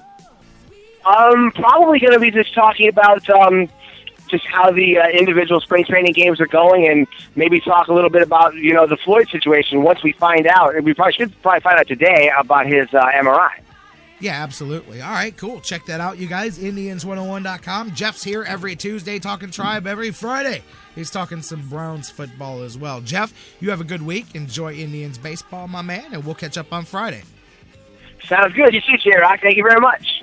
You got it. My man, Jeff Gorman from Indians101.com. And you know what? The Indians got me, by the way. It doesn't matter. When we come back, final segment, we're going to wrap it up, talk about some Cavs. We got plenty of stuff left to get into, but the Indians sent me their email with the lineup and the game notes and stuff for today's game. And they sent me the starting time in Mountain Time. So here I am thinking the game already started. I'm like, man, going to miss the first inning of the game here. Sorry, guys. It's already 1:05.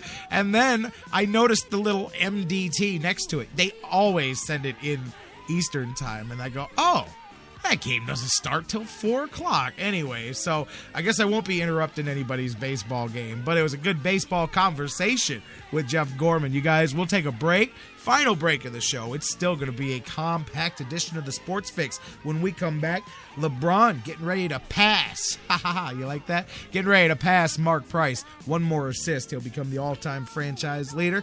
Cavs and Dallas Horizon League Finals tonight. Did you guys notice and it's probably I think it's about 2 weeks old, but I hadn't gotten around to bringing it up yet, talking Cavs. Did you guys notice, get a chance to see the article on Joe Tait and where he's at with Joe Tait he's never seen Kyrie Irving play ball. That's how not into the Cavaliers he is. Interesting article, actually, some interesting stuff. I'm going to talk about that a little bit when we come back. Cavs, Dallas will set the stage and so much more. Don't go anywhere. Final segment of the Sports Fix coming up next.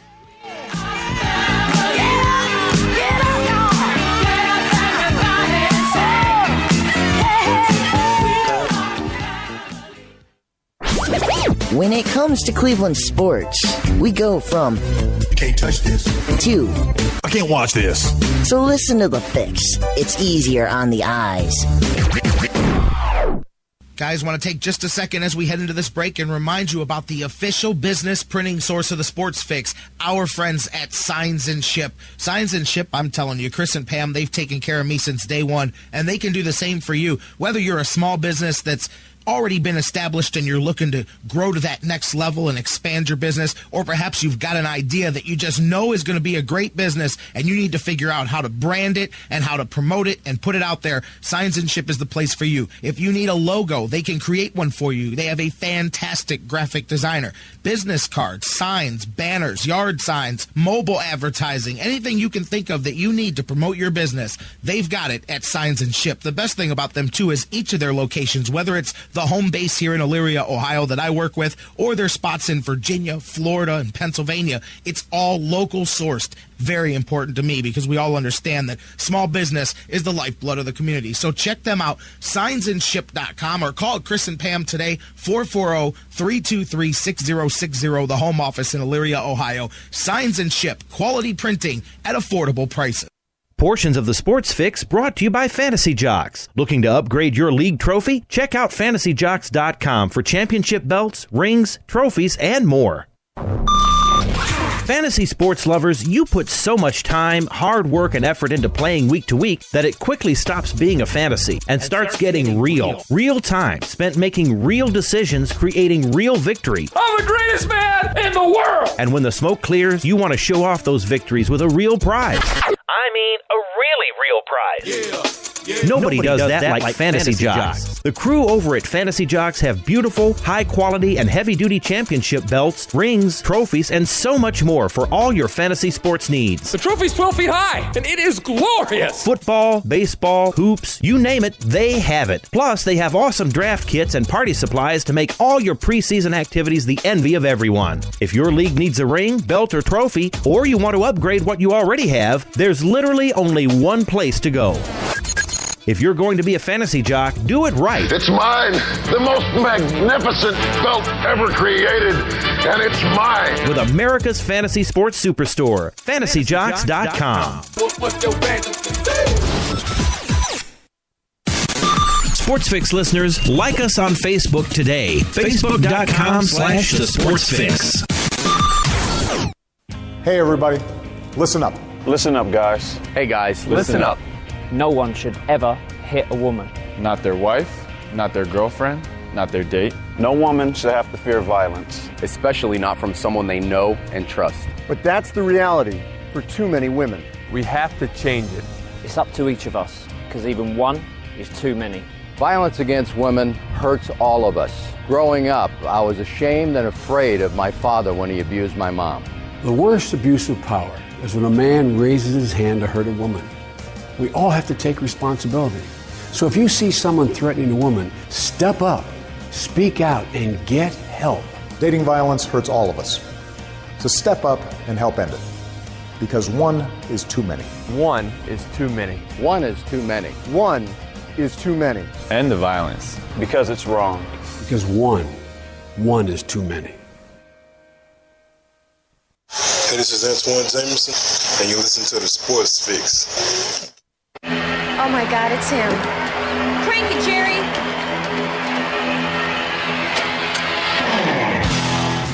Welcome back to the Sports Fix Live. J-Rocc back with you. Breaking news during the break. Hear it here before you're going to hear it anywhere else. Indians pitcher Gavin Floyd re-injured the stress fracture in his elbow. The MRI shows Indians unsure yet what their next move is going to be, but it may require another surgical procedure to fix it for Gavin Floyd. Indians medical staff currently in the process of deciding what the next treatment option will be, but he is out for the foreseeable future as announced just now by the Indians.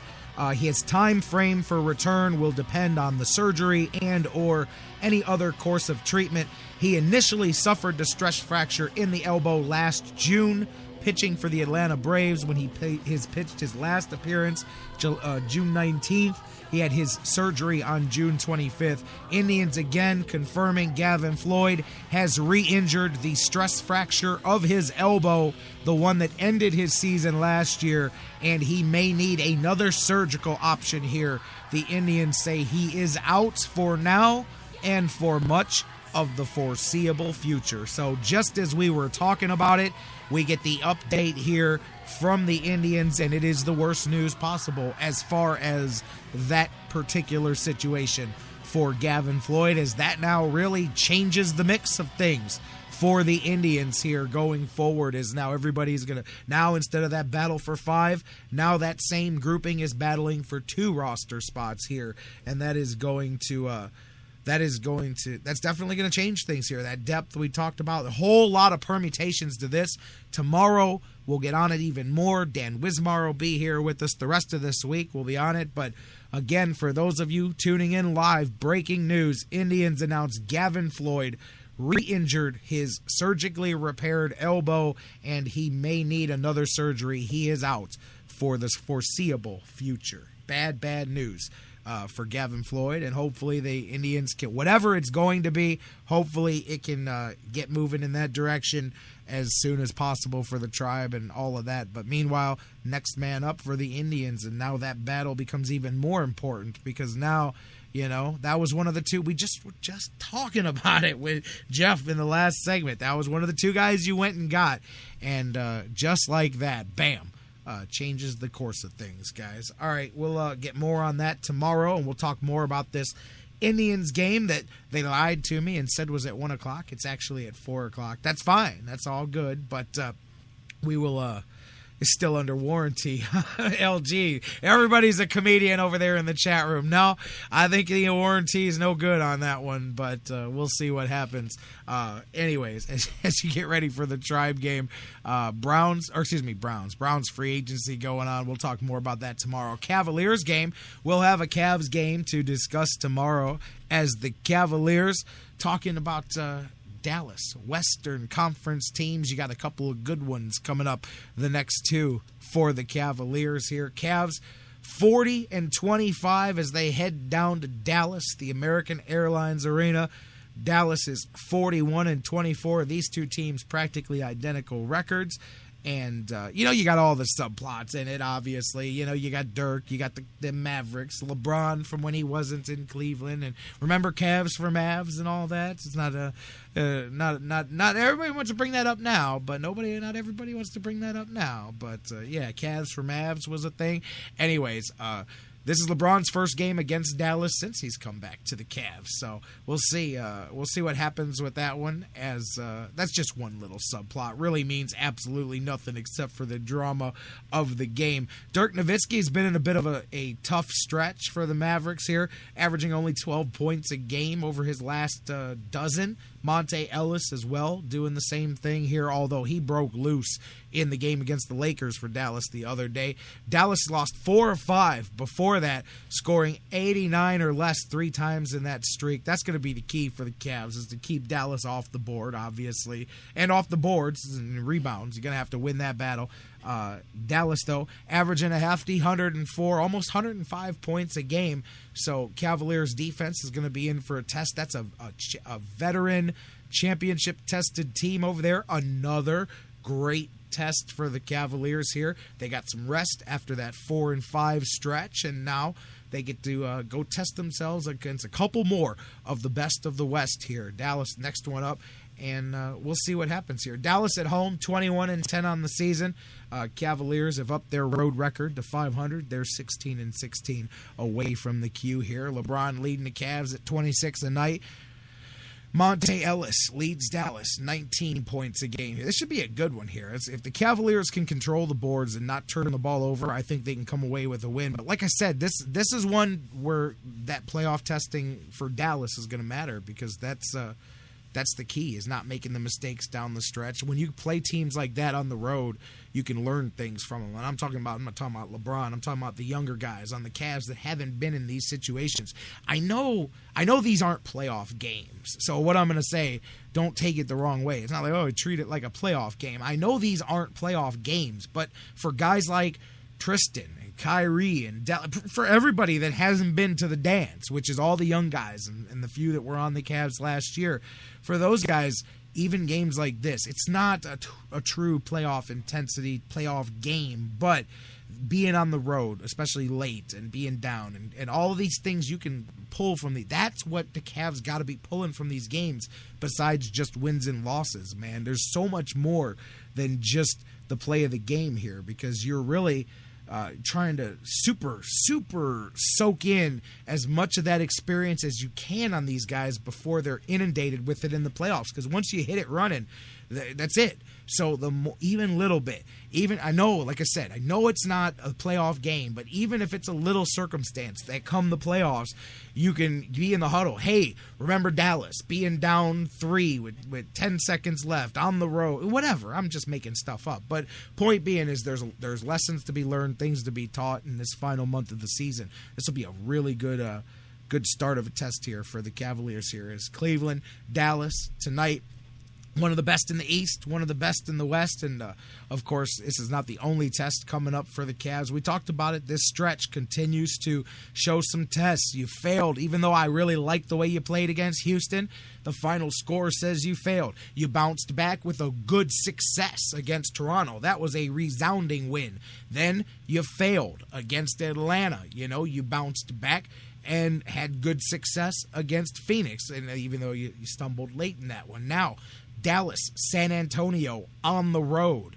What do you do here? Miami as well on the back end of this. Orlando, not so much, although Oladipo has been getting so much better here lately in the season. But Miami at the end of that. So 3 of your next 4 are also going to be interesting tests here. And you got another stretch looking at the San Antonio, Orlando, Miami. That's another 3 and 4 days there coming up for the Cavs. Another test of their endurance. And all of these games are national TV games. Dallas and Orlando are NBA channel games. And then San Antonio Thursdays on TNT.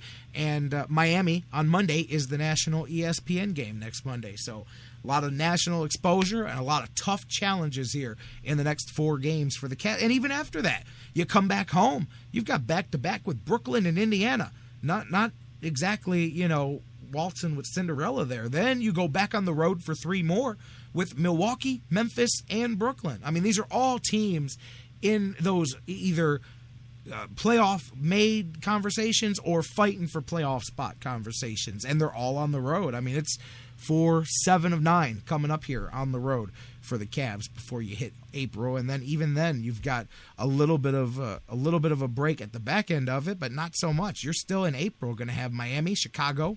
You've got a couple with Boston. You've got Milwaukee in there. You got Detroit, and then you wrap it up with Washington. And you could be Washington could be fighting for seeding. They could be fighting for a playoff spot if they keep slipping the way they have. So, man, the tests just keep coming for the Cavs. Tonight will be a good one, though. I like Dallas. I like the style they play. I'll be interested to see the matchups and how the Cavs do here. And I want to see if they fall right back into that three-point rut, because when you play a team that scores a lot, you sometimes can slip into that trading buckets, trading baskets, going back and forth. Let's see if the Cavs really focus on some defense here and the defensive intensity ratchets up, or are they willing to float up and down the court and trade threes and shoot long shots and run themselves out of leads, because that's something they got to start cutting themselves away from. But it's very hard when you're hot. You can't say that because you're nailing everything in the building. So let's see if exactly, Bruce. Let's see if they can match bigs. Let's see if they can really try to put a force down in the post here, go down low, and let's see how this matches up. I want to see the defense they play. See if we're talking tomorrow about a big high score and back and forth deal or a defensive battle. Dallas tonight, 8:30. It's on NBA TV, Cavs fans, for those of you looking to check that out. And LeBron James with his next, I mentioned it earlier, with his next assist, he will pass Mark Price. Right now, LeBron and Mark Price are tied for the career lead in assists for the Cavaliers. 4,206 assists apiece. Next one for LeBron will put him atop the Cavaliers list, which, he'll end up atop all the Cavaliers list by the time he's done. That'll just be the next one he joins. He jokingly said, I'm not passing it all the rest of the year. I want to tie with Mark Price and leave it there. So we'll see what happens tonight as the first assist of the game should come relatively early, with LeBron averaging 8 assists a game. The first one should come within the first couple of minutes, and just another milestone for him in Cleveland sports there. And Mark Price, man, obviously when you talk about guys that played in your era, Mark Price was definitely the point guard of the Cavaliers in my first real era of watching them, and I think Mark Price is definitely one of the more underrated guys. And I really dig, I'll say this to LeBron's credit, he appreciates the great players that came before him. And I will say that to his credit, not everybody, not a lot of people do. A lot of those guys, a lot of the big stars, a lot of the big egos, they don't care who came before him. They don't know nothing about him. I will say about LeBron, he is very, very educated to the history of the game and to the Cavaliers and the franchise, but he knows who these guys are. I don't feel like he's just paying lip service like some guys do when he says the things that he does. I don't think he's just paying the proper respect because he thinks he has to. I do think LeBron is very cerebral when it comes to the history of our game and knowing and appreciating the guys that came before. And especially, that not anybody can go Dr. J or Wilt or Michael Jordan, but when guys appreciate the game of the guys that aren't those guys. When a guy says, man, I really appreciated Bingo Smith's game, or Mark Price. When somebody names a guy like that, you go, oh, okay, that's a basketball junkie. That's not just a guy that, had a poster up on his wall. So you at least know that he does appreciate the I don't say gravity, but, the importance of that stuff and what it means there. Speaking of Mark Price, I mentioned it earlier. I know some of you guys heard yesterday. I did not hear it, but I guess Triv had Joe Tait on the show and was talking to him, and it was coming off of an article that the Scene did. Scene magazine sent a guy out to talk to Joe Tait, and had a very eye-opening discussion. It wasn't really very surprising to me. You guys have heard, we've had several conversations with Joe Tait here on the show, and over the years been very fortunate there. And as he said it here on the airwaves. I see some of you guys in the chat room. He made it very clear that when I leave something, and I'm done. I turn my back and walk away. He literally could not name a player on the Cavaliers right now that, besides LeBron James, has never seen Kyrie Irving play basketball. He said since he walked out the night that they put him on the perch and he left the building and said he would never return, the only time he's come back and seen anything was when he came back for Z night. He came back and he was literally gone by halftime of the game. Before the second half of the game even started, he was already in the car on his way back out to Medina. He said he doesn't even come up to Cleveland at all. Some of the sad things in the article that I read, a lot of health issues with Joe and his wife, and a lot of things like that. And that happens. I mean, look, it's life. You get older, but he doesn't leave the house much, and he's very happy with that. But it was funny. One thing that I took out of the article is when he was asked, "Oh, well, so you don't do much with sports?" He goes, "Oh, no. I watch the Browns every Sunday. I watch every game." He said this past season they were actually exciting to watch, and he said he watched the Indians every time Corey Kluber would pitch, and that would be about it. But he definitely watched them, but no Cavaliers. And you know what? Part of that, and any of us that have had a chance ever to talk with Joe Tait knows that there came a point where he stopped liking the NBA. Absolutely. He stopped liking the NBA. He told us that story very much in detail here the first time we talked to him on the show about how just the game, and you could sense it. The game, it turned to him. And plus, he spent a long time. Hey, man, no matter how much you love something, being around it for 40 years is a long time. And like he said, the writer of this article in the Scene even said, there's nothing the Cavs can show me that I haven't seen in 40 years. He said, well, what about a championship? He goes, well, I guess. But, I mean, even that, it's, it just fade away. It's just not, it just doesn't, He said the one time it was a zoo at the NBA Finals before, and even that, he didn't feel the satisfaction from that. But, I mean, Joe was turned off by the NBA a very, very long time ago, and I think that's part of why he'll watch. I mean, he is not sitting in his house reading his old scrapbooks and living in the past. He was talking about how he watches, like I said, watches the Browns, watches the Indians, big Walking Dead guy on TV, watches a lot of that stuff. Even talked about getting himself hooked up on Netflix for the first time, which for those of you that know Joe Tait is saying something, because this is a man who had no interest in cell phones, text messaging, instant messaging, emails, none of that stuff. And he still doesn't have any of that. He has no email. He has no cell phone. I told you guys. Somebody hit me up earlier this year and said, hey, I know you know Joe Tait. I'd like to talk to him. Can you reach out to him for me? I said, man, he's got one number, house number. You can't just drop him an email? No, you can't give me his email? He doesn't have it. People think you're lying to him, man. Like I just don't want to give you Joe Tait's email address. Like, brother does not believe in it. You call him at the house. If he doesn't make it in 4 rings, the answering machine's going to pick up like it used to be. And anyways, but Joe Tait, he turned his back on basketball and said, hey, I am done, and I'm done. That's just it. That's the way I end it. But clearly the reason he doesn't go back and watch any Cavs games when he does watch the other teams is there's a bit more of a back turning there to the sport of basketball. He just really doesn't like the way they turned it into pretty much the people that like basketball are not the people that they cater to anymore. And we know that, and that's, I get it. You have to be part of modern entertainment. Like, that's true. And I think that some people go too far on the other end. You can't become yesterday's guy where everything in the past was better. And we all run that risk. As you get older, as I get older, everything in the past becomes better and nostalgia grows, and that you do have to have higher entertainment value. There's a lot of competition for the money. That being said, Joe Tait's right. He's more right than he's wrong about that. There's a whole lot they could peel back from the basketball standpoint, or from the NBA, from the overdoing of stuff.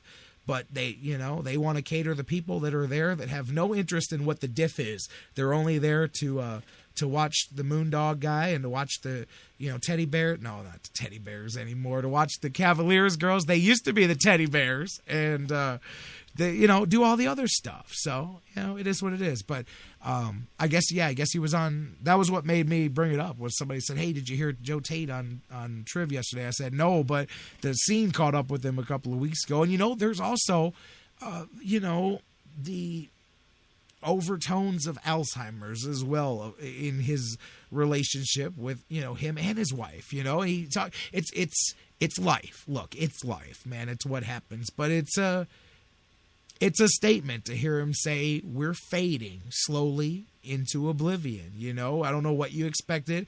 I didn't want to sit around here and be the great bard of Cleveland sports or anything like that.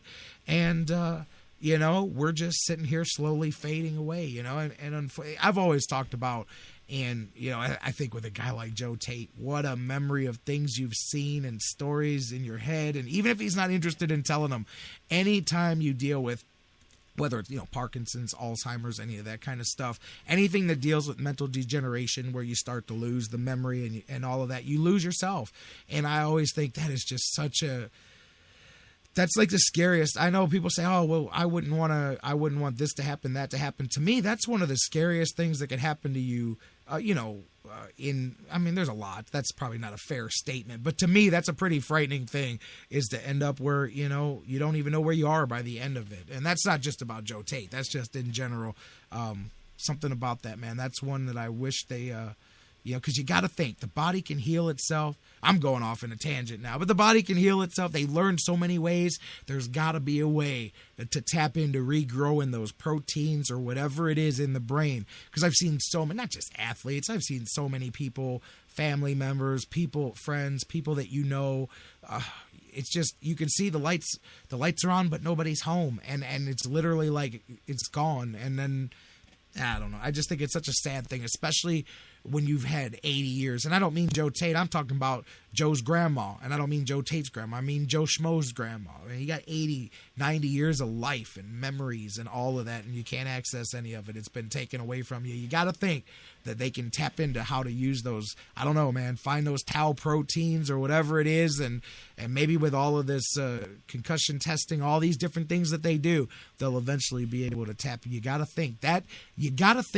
I know it's cure cancer, cure AIDS, all the big ticket things, but you've got to think that that's something that's eventually reversible, is the mental degradation of Alzheimer's or Parkinson's. You've got to think, because there's a physical root to it, there's got to be a reversibility to it there somewhere, more than how can I cure cancer? Because that's such a broad, impossible task to get to. You've got to think that they'll eventually. And I know they've made big strides in that. They can stave it off for much longer when they catch Alzheimer's symptoms earlier. There's a lot of things that have come with that. So I would love to see the day where that's just another thing, like whatever, like something that we don't have anymore, that's been extricated from our society. But so totally different rant there. Just that was the last part of the article. It kind of took it down a notch for me, because you go, man, because again, the Miracle of Richfield, 70s, 80s, 90s, the 2000s, all those memories. Goodness, I've been doing broadcasting for 8 years, and I've got more memories than I can keep track of. Multiply that by 5. And then you've got Joe Tait. And then take it to a much higher level, too, because Joe Tait is the man. So, anyways, you guys, if you didn't hear that, I guess it was a good interview he had on Triv there, you guys. So check that out. All right, guys, tonight as we get ready to wrap things up, short show, my bud. I say, every time I say short show, you might as well just bank it that we're going to go longer instead of shorter. Cavs playing tonight, Horizon League Finals. You've got Green Bay and Valparaiso. The winner is going to represent the Horizon League in the NCAA tournament. Vikings, no chance to get into the NCAA tournament, but they will end up in one of these other tournaments most likely, as those teams are starting to send out their invitations. We'll find out perhaps by tomorrow which tourney the Vikings may be a part of. But a couple of things as we're wrapping things up. Hearing some Browns-related free agency stuff we could jump on tomorrow. Jacksonville sniffing around Tayshaun Gibson, one of the reports that's out there. Could be something to keep an eye on. Jacksonville apparently not worried about giving up a second-round pick if they have to. But then again, at the same time, the Browns let Jacksonville set the market last year on Alex Mack as well. Wide receiver Harry Douglas comes off the board just now. He is heading to Tennessee, leaving Atlanta. And Jabal Sheard, a lot of talk coming out of Tampa right now. Jabal Sheard may be up on Lovie Smith's radar there. That's another place I could see. Yeah, talking about New England, that's another place. Lovie Smith, another guy I could see assimilating a guy like Sheard in there, most definitely. All right, guys, we'll talk some more about all of this tomorrow as we get rolling here. Official word again coming through from Adam Schefter and Adam Kaplan. Brian Hoyer signing with the Texans here, and we'll talk more about that tomorrow. Dan Wismar will be in the house. Cavaliers and Dallas will recap that, talk the latest with the Tribe, all of that, you guys, as we keep it rolling, man. Guys, have a good one. Enjoy this evening, whatever you're getting into. Enjoy some Cavs hoops, and come on back tomorrow. Same bad time, same bad channel, live at noon right here on the Sports Fix, across the Sports Fix Radio Network. We love you guys. Have a great night. Have some fun, most importantly, and even more important than that, come back tomorrow. We love you. We'll see you right here on the Sports Fix. King James, we are not the empire, but this is where the kings play. Cleveland, we rep our city. Blue lights separate the ground from the gritty. We're sick fitted, hood past cover any city that we